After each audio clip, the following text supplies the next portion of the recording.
महाराष्ट्राच्या महासंग्राममध्ये आपलं स्वागत. आपण बघतोय की राज्यात निवडणुकीची सध्या वारं आहे आणि उमेदवारी जवळपास सगळ्याच पक्षांची फिक्स झाली आहे. कोण कोण कुठे कुठे उमेदवार आहे. मात्र राज्यातल्या या उमेदवारांवर आपण एक नजर टाकली तर काही लढती आपल्याला अशा दिसतील की जसं आपण गडचिरोलीमध्ये बघितलं तर बाबा आत्राम यांच्या विरोधात त्यांची कन्याच उभी ठाकली आहे. दुसरीकडे बारामतीमध्ये अजित पवारांच्या विरोधात त्यांचे पुतणे युगवेंद्र त्या ठिकाणी उभे ठाकलेले आणि असाच एक मतदारसंघ आहे जळगाव जिल्ह्यातल्या पाचोरामध्ये भावाविरोधात बहीण उभी ठाकली आहे. हा मतदारसंघ आणि इथली आपण परिस्थिती जाणून घेणार आहोत. पाचोरा विधानसभा मतदारसंघामध्ये शिवसेनेचे किशोर पाटील यांच्या विरोधात त्यांच्या भगिनी या शिवसेना उद्धव बाळासाहेब ठाकरे पक्षाकडून उभ्या ठाकल्या आहेत. आपल्या सोबत या सगळ्या विषयावर चर्चा करण्यासाठी किशोर पाटील साहेब आहेत. पाटील साहेब, पहिल्यांदा मी आपलं स्वागत करतो या चर्चेमध्ये. नमस्कार. आपण जर बघितलं तर गेले 2 टर्म तुम्ही इथं आमदार आहात. महायुती असेल त्यानंतर जसजसं आपण 2 टर्म तुम्ही इथं आमदार आहात. मात्र आत्ताची निवडणूक आणि पूर्वीची निवडणूक याच्यामध्ये थोडा फरक मला असा वाटतोय की एक तर शिवसेनेतली फूट आणि दुसरं म्हणजे तुमच्या भगिनीच आता तुमच्या विरोधात गेलेल्या आहेत. तर पहिल्यांदा या संदर्भात नाही, मला असं वाटतं की मी नुसत्या 2 टर्म नाही पण गेल्या 25 वर्षापासून पाचोरा शिवसेनेमध्ये मी काम करतोय.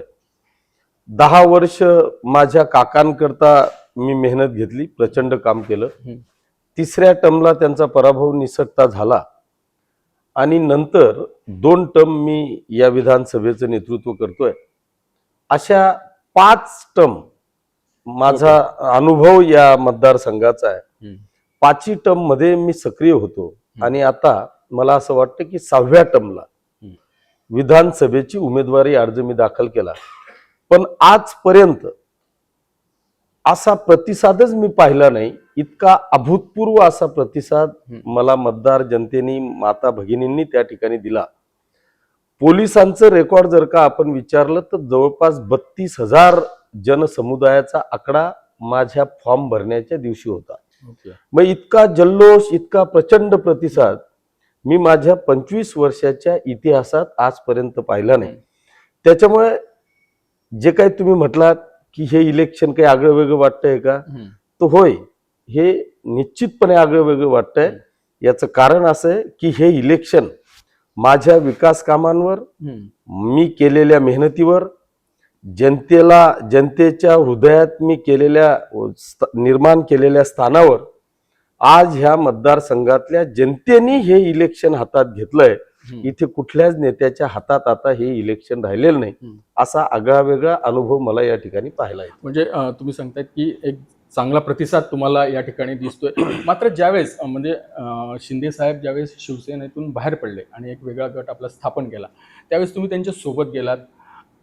त्यावेळेस कुठेतरी एक संभ्रमावस्था होती का? काय विचार होता तुमच्या मनात? नाही, म्हणूनच मी म्हटलो की मी ज्या दिवशी शिंदे साहेबांकडे गेलो त्या दिवशी कदाचित महाराष्ट्रातला मी एकमेव उमेदवार कदाचित असेल की माझ्या म्हणजे माझ्या समर्थनार्थ हजारो लोकांची रॅली निघाली की तुम्ही जो निर्णय घेतला तो योग्य आहे. अशा पद्धतीने माझ्या समर्थनार्थ हजारो लोकांची रॅली निघाली आणि मला असं वाटतं की ज्या लोकांनी माझ्या समर्थनार्थ रॅली काढली, जो निर्णय मी घेतला तो योग्य आहे हे सांगण्याचं प्रतीक त्या दिवसाचं होतं. आणि त्याचा अनुभव या मतदारसंघाला आला की पहिल्या 2.5 वर्षात मी महाविकास आघाडी म्हणजेच माननीय उद्धवजी ठाकरेंच्या नेतृत्वात काम केलं आणि दुसरे 2.5 वर्ष म्हणजे शिवसेना या राज्याचे मुख्यमंत्री तथा शिवसेनेचे मुख्य नेते आदरणीय एकनाथजी शिंदे साहेबांच्या नेतृत्वात मी काम केलं. जर ह्या 2.5 वर्षाचा अनुभव आपण पाहिला तर त्या 2.5 वर्षामध्ये 1 रुपयाचं मी काम केलं नाही. काम सोडा, मी एकाही लेटर पॅडवर उद्धव साहेबांची सही घेतली नाही म्हणण्यापेक्षा त्यांनी काही केलीच नाही. आणि ह्या 2.5 वर्षात मी तब्बल 3,000 करोड रुपयाची कामं या मतदारसंघात दिली. त्याच्यामुळे माननीय मुख्यमंत्री एकनाथ शिंदे साहेबांच्या बरोबर जाण्याचा जो निर्णय मी घेतला तो योग्य आहे याचं सार्थक उमेदवारी अर्ज दाखल करण्याच्या दिवशी माझ्या मतदारसंघातल्या तमाम जनतेने दाखवून दिली. पण काय होतं की ज्यावेळेस तुम्ही हा सगळा निर्णय घेतला, तुम्ही स्वार्थापोटी म्हणजे तुमच्या सगळ्या शिंदे सेनेने स्वार्थापोटी हा निर्णय घेतला, पैशांसाठी हा निर्णय, गद्दार असा आरोप तुमच्यावर होतो. मग हे क्लेश कुठेतरी निर्माण होत असेल. मी आपल्या माहितीकरता सांगतो. एक पहिल्यांदा गद्दारीचा जो विषय आहे, ती गद्दारी मला वाटतं उद्धव साहेबांनी या महाराष्ट्रातल्या जनतेशी केली. की आम्ही शिवसेना भाजपच्या युतीमध्ये निवडून आलो, बरं. या महाराष्ट्रातल्या जनतेने त्या पद्धतीचा कौल दिला.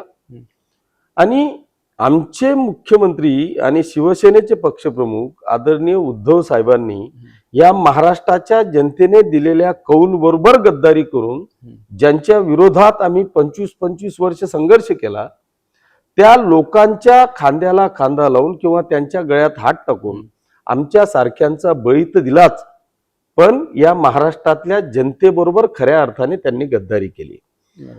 राहिला प्रश्न पैशांचा, तो होय, आम्ही आमच्या स्वार्थासाठी नेतृत्व बदल केलं.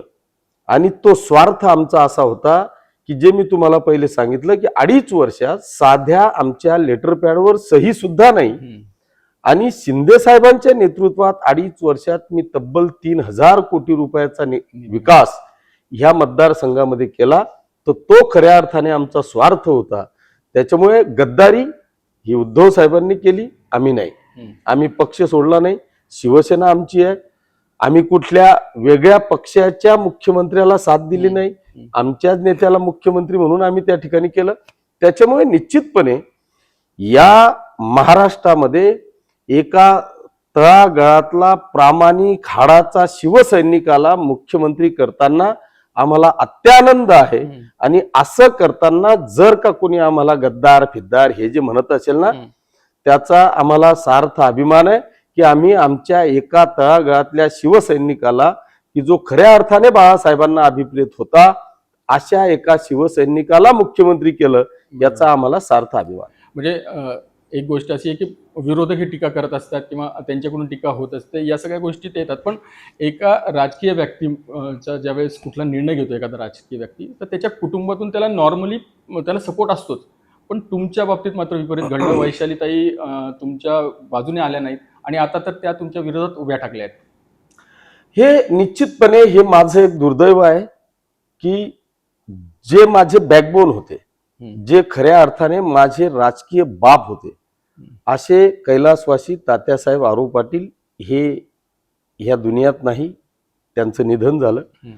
ते कदाचित जर का असते ना, त्यांनी माझं टाळ्या वाजवून हार फूल देऊन माझा कदाचित सत्कार केला असता की बेटा, तू जो काही निर्णय घेतोय तो अतिशय योग्य आहे आणि मी तुझ्या पाठीशी खंबीरपणे उभा आहे, असं मला त्यांनी सांगितलं असतं. इतका आत्मविश्वास मला तात्यासाहेबांवर आणि त्यांच्या कार्यावर होता. याचं कारण असं आहे, नेतृत्व कसं पाहिजे हो, एखाद्या कार्यकर्त्याला आयुष्यभराकरता साथ देणारं नेतृत्व पाहिजे. अहो, ज्या माणसाने 10 वर्ष तुमच्या पक्षाची उमेदवारी केली, 10 वर्ष तुमच्या पक्षाचे आमदार म्हणून ते राहिले, त्यांचं नाव या महाराष्ट्रातच नाही तर संपूर्ण देशभरात नाव लौकिक आहे. अशा व्यक्तीच्या पराभव झाल्यानंतर उद्धव साहेब किंवा मातोश्रीचं एखादी कॉल रेकॉर्ड बघा की त्या माणसाला 5 वर्षात साधा फोन तरी केला का?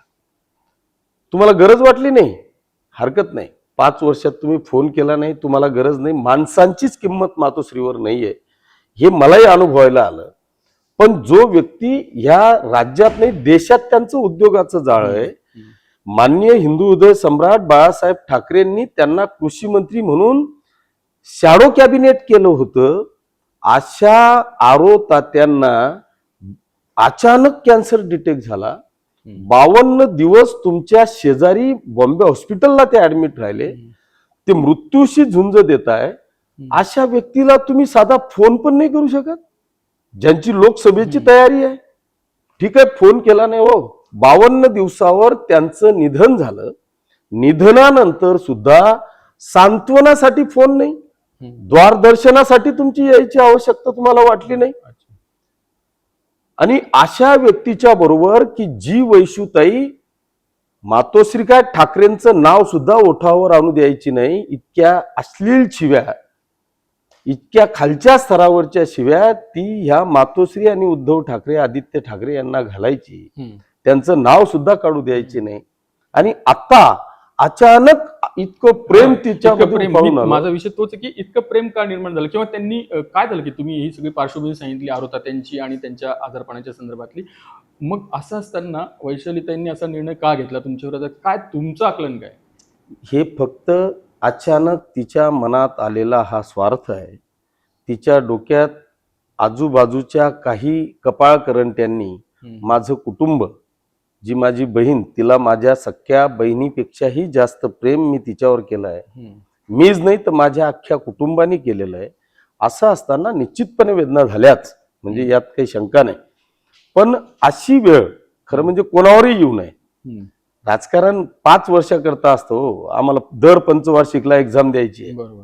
दर 5 वर्षानंतर यायचं आहे. पण जेव्हा कुटुंबामध्ये अशा हम्म. पद्धतीची वेळ हम्म, या ठिकाणी येणं हे खरोखर दुर्दैवी आहे.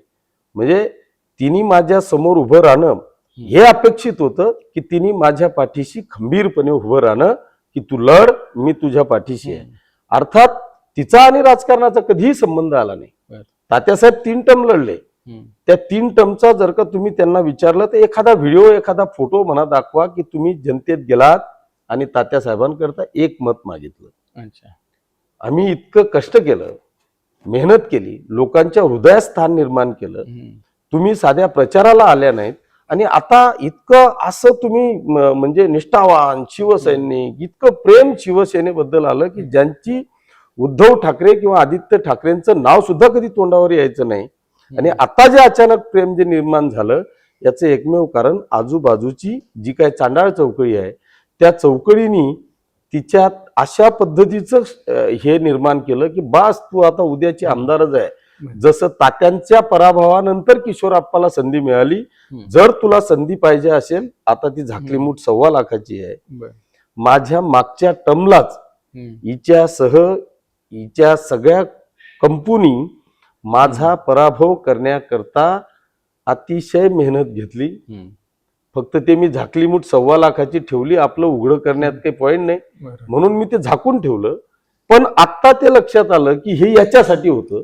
बरोबर. म्हणजे जे नातेसंबंध आहे, जे हेवे दावे आहेत, आता ते बाजूला राहिलेत, कारण आता रणसंग्राम सुरू झालेला आहे. तो- काय असेल ते आता युद्ध रणात येतं, मैदानात होणार आहे. वैशालीताईंना चा फॉर्म भरण्यासाठी आदित्य ठाकरे स्वतः इथं आले, मोठं शक्ती प्रदर्शन त्यांनी केलं. मग आता तुम्हाला आव्हान किंवा कसं त्याकडे बघता? आणि मला खरं म्हणजे तिचं आव्हानच वाटत नाही. मी उलट खूप परमेश्वराला मानणारा माणूस आहे. माझी दररोजची दिनचर्या ही परमेश्वराचं दर्शन आणि आईचं दर्शन घेतल्याशिवाय सुरू होतच नाही. त्याच्यामुळे जे होतं ते खूप चांगलं होतं, ते बऱ्याकरता होतं असं गृहीत धरून मला खात्री आहे की परमेश्वरानेच तिला इतकी दुर्बुद्धी दिली असावी की बेटा तुला जर का किशोरप्पाची हॅट्रिक करायची असेल, या मतदारसंघाचा एक वेगळा इतिहास निर्माण करायचा असेल, या मतदारसंघाच्या जनतेचं, या मतदारसंघाचं भलं आणि विकास करायचा असेल तर इथे उबाठामध्ये वैशालीताई सूर्यवंशींना उमेदवारी दिल्याशिवाय पर्याय नाही. तर आणि तरच किशोरप्पा तुझी हॅट्रिक होऊ शकते आणि या मतदारसंघाचा इतिहास होऊ शकतो. म्हणून कदाचित वैशूताईला परमेश्वराने दुर्बुद्धी देऊन उबाठाकडून उमेदवारी दिलेली असावी असा माझा अंदाज. पाटील साहेब, हा विषय एक झाला, पण आता महायुतीमध्ये एक थोडं बघितलं तर इच्छुक अनेक होते, ठिकठिकाणी बंडखोरी बघतोय. तुमच्याही विरोधात बंडखोरी केली अमोल शिंदे, तुमचेच भाजपचे या ठिकाणचे पदाधिकारी आहेत. कुठेतरी मग या अडचणी निर्माण, एकीकडे शिवसेना उबाठा गटाचा हा उमेदवार, या उमेदवार, आणि इकडे शिंदे, त्याच्यामुळे कुठे अडचण किंवा कशा पद्धतीने बघताय काय? नाही, बरोबर आहे. निश्चितपणे मागच्याही काळात माझ्या विरोधात अमोल शिंदेनीच बंडखोरी केली होती. पण मागच्या टर्मचा अनुभव आणि ह्या टर्मचा अनुभव थोडासा वेगळा वाटतोय.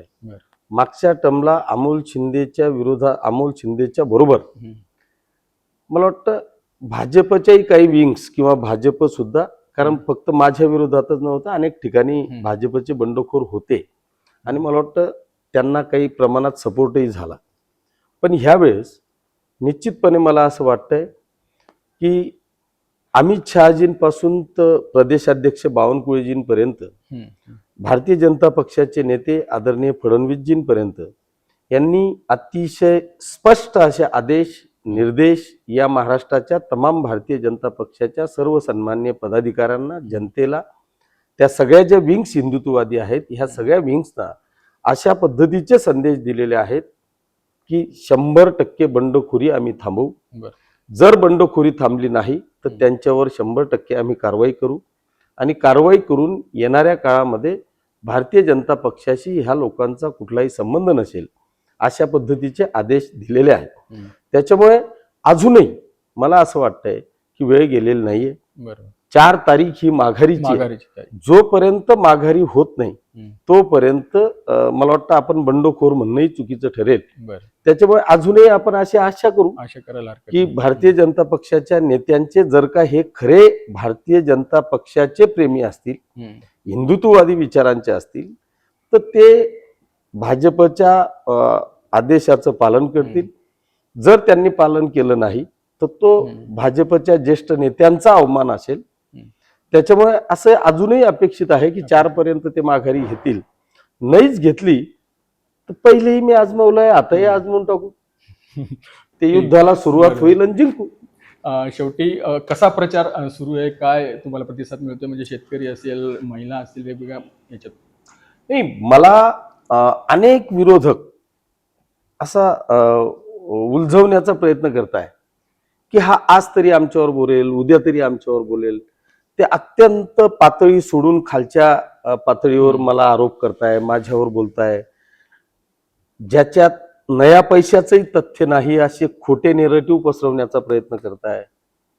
पण मी माझ्या लाडक्या मुख्यमंत्र्यांनी आणि युतीच्या सरकारने केलेली विकास कामं आणि मी त्यांच्या आशीर्वादाने सत्तेत आलेला आमदार म्हणून मी केलेले विकास कामं, या दोघांची चाकोरी सोडून बिलकुल जात नाहीये. मला खात्री आहे की ही माझी मतदारसंघातली जनता ही इतकी हुशार आहे, ज्ञानी आहे की त्यांच्या समोर हा सगळा विकास त्यांच्या समोर आहे. इतका अभूतपूर्व विकास आहे की मी सुद्धा अपेक्षित केलं नव्हतं की मी इतका विकास निधी आणू शकेल. बरोबर. मी सुद्धा असं अपेक्षित केलं नव्हतं किंवा महाराष्ट्रातल्या जनतेने असं अपेक्षित केलं नव्हतं की मुख्यमंत्री एकनाथ शिंदे साहेब असे निर्णय घेतील. तुम्ही नुसता आज लाडक्या बहिणीवर चर्चा करायची म्हटली ना, मी आपल्याला सांगतो साहेब, 10% भगिनींना जिंना फक्त कळत नाही किंवा अज्ञान आहेत, अशा जर का 10% भगिनी सोडल्या ना तर 90% भगिनी स्वतःच्या आई वडील पती मुलगा मुलगी यांचं सुद्धा ऐकणार नाही. ती 100% माननीय मुख्यमंत्री महोदयांच्या पाठीशी आणि शिवसेना भाजप युतीच्या पाठीशी उभी राहील असं चित्र आज माझ्या मतदारसंघ सह संपूर्ण महाराष्ट्रात आहे.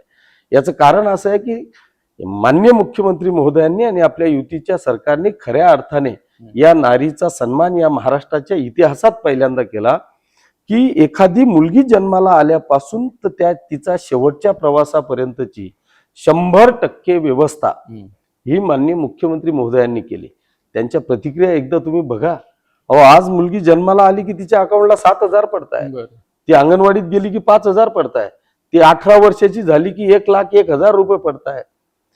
18 वर्षानंतर तिने जर का उच्च शिक्षण घ्यायचं असेल तर तिला 100% मोफत शिक्षण आहे की जिथं लाखो रुपये फी माझ्या पालकांना भरावी लागते. ती 21 वर्षाची झाली की लाडकी बहीण बनते. 65 वर्षाची झाली की संजय गांधी श्रावणबाळ मिळतंय ते शेवटच्या प्रवासापर्यंत. तीर्थदर्शनासाठी 30,000 रुपये मिळत आहे आणि घरात जर का स्वयंपाक करायचा असेल तर 3 सिलेंडर मोफत मिळत आहे. अशी कोणती बहीण आहे की ती मुख्यमंत्र्यांची साथ सोडेल, त्यांच्या शिलेदारांची साथ सोडेल? अशी मला वाटतं या महाराष्ट्रातली एकही बहीण आपल्याला शोधून भेटणार नाही, हा माझा दावा आहे. पाटील साहेब, आमच्याशी चर्चा केली, खूप खूप धन्यवाद. थँक्यू.